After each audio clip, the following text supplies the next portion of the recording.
Hi friends, இன்னைக்கு RC கிரியேஷன்ஸில் ஒரு mango design வரைஞ்சி அதில் எப்படி பீட்ஸ் செயின் போடுறதுன்னு பார்க்கலாம். ரொம்ப சிம்பிள் தான். ஆனால் இதுக்கு வந்து கொஞ்சம் ஒரு இம்பார்ட்டண்ட்டான பாயிண்ட் நம்ம இருக்குது. அது மட்டும் என்னென்னு பார்த்துக்கலாம்.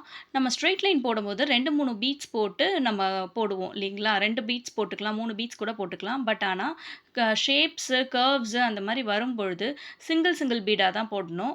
இங்கே பாருங்கள், நான் போடும்பொழுது எப்போவுமே போல் ரிவர்ஸ் ஸ்டிச் போட்டு ஸ்டார்ட் பண்ணியிருக்கேன். சிங்கிள் சிங்கிள் பீடாக தான் நான் போட்டிருக்கேன். சிங்கிள் சிங்கிள் பீடாக போடும்பொழுது உங்களுக்கு அதோட ஷேப் வந்து ரொம்ப எக்ஸாக்டாக கிடைக்கும். இப்போ ஒரு எட்ஜஸ் இருந்தால் கூட ஒரு நெக் அப்படி போடும்பொழுது கூட அந்த கரெக்டான அந்த எல் ஷேப் வரணும் அப்படின்னும் பொழுது நமக்கு சிங்கிள் பீடு போட்டால் தான் நமக்கு அது கரெக்டாக கிடைக்கும். நீங்கள் பாருங்கள், நான் சிங்கிள் சிங்கிள் பீடாக தான் நான் போடுறேன். அப்படி போட்டால் மட்டும்தான் இதில் வந்து நமக்கு அந்த ஃபைனல் ஷேப் கிடைக்கும். இப்போ இது மேங்கோ ஷேப் நான் வரைஞ்சிருக்கேன். இதே மாதிரி ஹோம்ஒர்க்காக நீங்கள் எந்த flower shape, butterfly, what ever shape you like you can draw.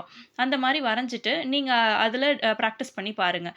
இது எதுக்காக நான் மேங்கோ டிசைன் போட்டிருக்கேன்னா, இதில் வந்து கர்வ்ஸ் வரும். அதனால் நான் மேங்கோ டிசைன் போட்டிருக்கேன். வேறு எதனா டிசைன்ஸ் வேணும்னா நீங்கள் சஜஸ்ட் பண்ணுங்கள் கமெண்ட்ஸில். நான் கண்டிப்பாக அந்த டிசைன்ஸையும் உங்களுக்கு எப்படி போடுறது அப்படின்னு நான் ஷேர் பண்ணுறேன். எப்போவுமே நான் ஏன் இதை வந்து சர்க்கிளை வந்து அப்படியே திருப்பி திருப்பி போடுறேன்னா, அப்வர்ட்ஸ்லேருந்து டவுன்வர்ட்ஸ் போடுற மாதிரி போட்டால் தான் ஒரு ஃப்ளோ கிடைக்கும் அப்படின்னு நான் லாஸ்ட் வீடியோலேயே சொல்லியிருந்தேன். அதே மாதிரி தான் அப்வர்ட்லேருந்து போடுற மாதிரி நம்ம போடணும்.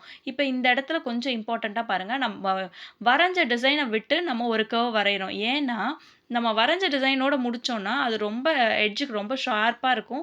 அது மேங்கோ மாதிரியே இருக்காது. நம்ம அந்த கர்வ் போட்டு ஃபினிஷ் பண்ணால் தான் மேங்கோ மாதிரி இருக்கும்.